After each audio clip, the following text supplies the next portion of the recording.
La divine volonté, pas à pas, par Safia, petite épouse de l'Esprit Saint. La Reine du Ciel, dans le royaume de la volonté divine, à Luisa Picaretta.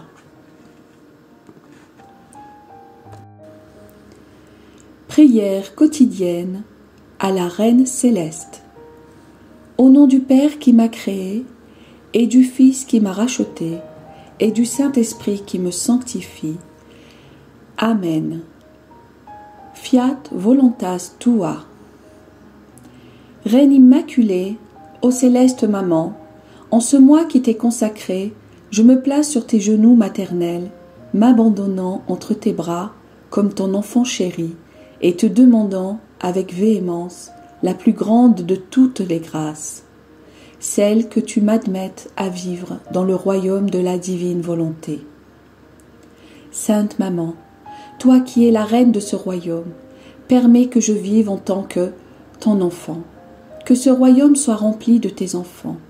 Je me confie à toi afin que tu y guides mes pas et que, soutenu par ta main maternelle, tout mon être vive constamment dans la divine volonté. Tu seras ma maman. À toi, ma maman, je confie ma volonté pour que tu l'échanges contre celle de Dieu et qu'ainsi je sois assurée de ne jamais quitter cette divine volonté. Je te prie de m'éclairer afin que je comprenne bien ce qu'est la divine volonté. Amen. Je te salue Marie très pure, conçue sans péché. Le Seigneur est avec toi. Tu es bénie entre toutes les femmes, et Jésus, le fruit de tes entrailles, est béni. Sainte Marie, Mère de Dieu, co-rédemptrice du monde, Mère et Reine de la divine volonté, Immaculée Conception, Mère des vivants et de l'Église, prie pour nous pécheurs de toutes les générations, et veuille répandre l'effet de grâce de ta flamme d'amour à toute l'humanité, maintenant et à l'heure de notre mort. Amen. 23e jour. La circoncision. Une étoile appelle les rois mages à venir adorer Jésus. Un prophète révèle les souffrances qu'aura à vivre la reine souveraine. L'âme à sa reine immaculée. Ma très douce maman, me voici de nouveau sur tes genoux. Ta fille, ton fils, ne peut plus vivre sans toi, ma mère. Le doux enchantement provenant du céleste bébé que tu serres dans tes bras, ou adores sur tes genoux, ou aimes coucher dans la mangeoire, me ravit. Je réalise que ton heureuse destinée, ainsi que le petit roi Jésus lui-même, proviennent de la divine volonté qui a établi son royaume en toi.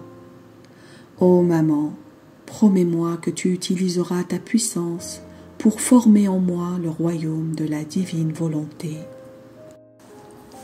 Leçon de la Reine du Ciel.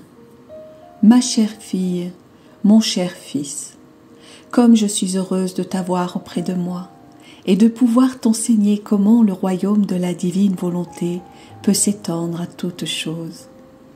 Toutes les souffrances et les humiliations vécues dans la divine volonté sont des matières premières qu'elle utilise pour étendre son royaume. Par conséquent, sois attentive, sois attentif et écoute bien ta maman.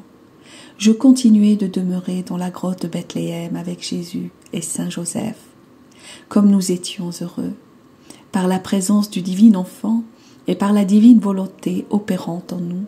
Cette petite grotte était comme un paradis. Il est vrai que les souffrances et les larmes ne manquaient pas, mais en comparaison des mers de joie, de félicité et de lumière que la divine volonté répandait à travers nos actes, ces souffrances et ces larmes n'étaient que des gouttes tombant dans ces mers. La présence charmante et aimable de mon fils était le plus grand bonheur. Maintenant, ma chère fille, mon cher fils, tu dois savoir que le 8e jour, après la venue au monde du céleste bébé, la divine volonté sonna l'heure de la souffrance en nous, demandant de le faire circoncire. C'était une coupure très douloureuse à laquelle il allait être soumis. C'était la loi de ce temps-là que tous les premiers-nés devaient être circoncis. On peut appeler cette loi la loi du péché. Mais mon fils était innocent et sa loi était la loi de l'amour. En dépit de cela, puisqu'il était venu embrasser non pas l'homme roi, mais l'homme dégradé pour devenir son frère et l'élever, il voulut s'abaisser lui-même en se soumettant à cette loi. Ma fille, mon fils, Saint Joseph et moi, nous tremblions de douleur.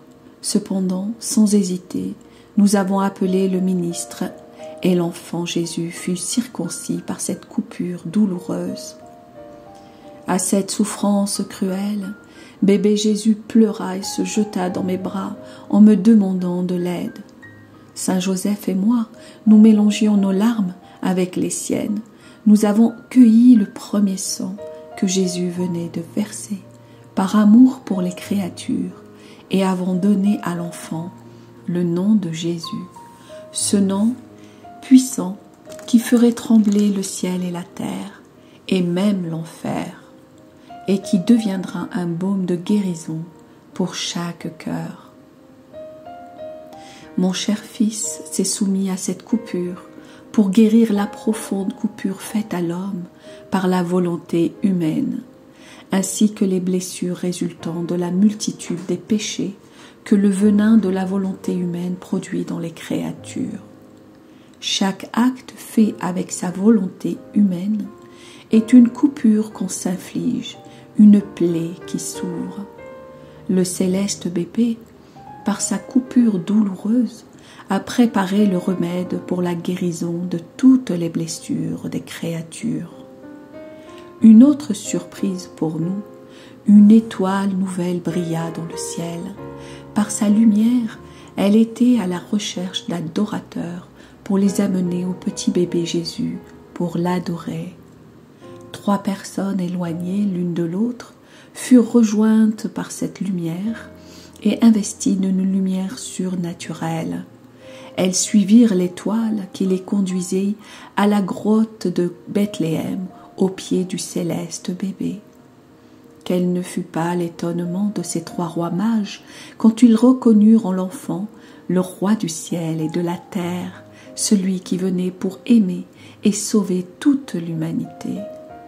En fait, pendant qu'ils adoraient l'enfant et contemplaient sa céleste beauté, le nouveau-né fit briller sa divinité à travers sa petite humanité.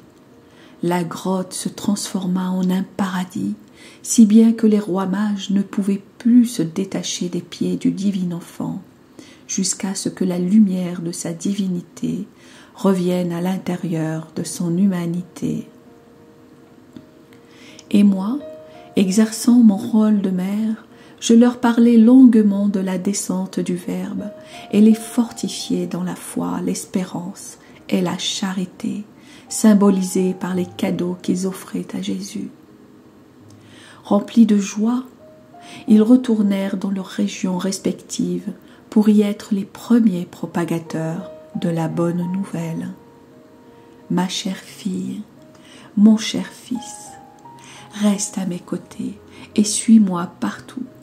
Nous étions sur le point d'arriver au 40e jour, après la naissance du petit roi Jésus, quand la divine volonté nous convoqua au temple pour y accomplir la loi, la présentation de mon fils. Nous sommes donc allés au temple. C'était la première fois que nous sortions avec le charmant bébé. Une douloureuse blessure s'ouvrit dans mon cœur. Je devais offrir mon enfant comme victime pour le salut de tous. Nous sommes entrés dans le temple et en premier lieu, nous avons adoré la majesté divine.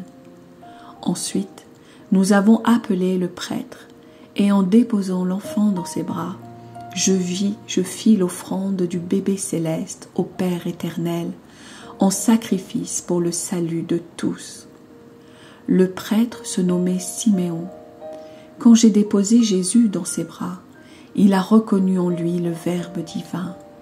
Il exulta d'une très grande joie, et après l'offrande, Dans un rôle de prophète, il prophétisa mes futures souffrances.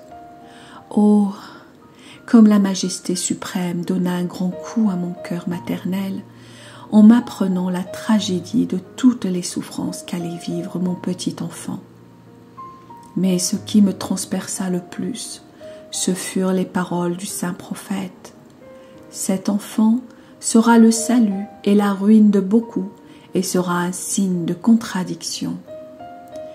Si la divine volonté ne m'avait pas soutenue, je serais morte instantanément de douleur.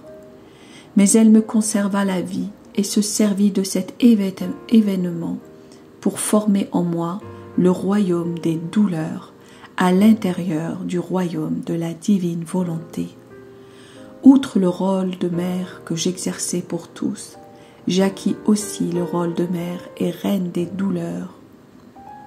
Oh oui, par mes douleurs, j'acquis le moyen de payer les dettes de mes enfants, y compris de mes enfants ingrats. Maintenant, ma fille, mon fils, tu dois savoir que par la lumière de la divine volonté, je connaissais déjà toutes les souffrances de ma destinée, qui étaient même plus que ce que le prophète m'avait annoncé. Mais, dans cet état tellement solennel de l'offrande de mon fils, en me l'entendant dire, je me sentis tellement transpercée que mon cœur se mit à saigner et que de profondes déchirures se firent dans mon âme. Ma chère fille, mon cher fils, dans les souffrances et les rencontres douloureuses qui ne manquent pas pour toi, ne te décourage pas. Avec un amour héroïque, laisse la divine volonté prendre sa place royale dans toutes tes souffrances, afin qu'elle puisse être convertie en monnaie d'une valeur infinie. Tu pourras ainsi payer les dettes de tes frères et sœurs en les libérant de l'esclavage de la volonté humaine pour les faire revenir en enfants libres dans le royaume de la divine volonté. L'âme à sa reine immaculée. Sainte Maman, je dépose toutes mes souffrances dans ton cœur transpercé, et tu sais combien ces souffrances m'affligent.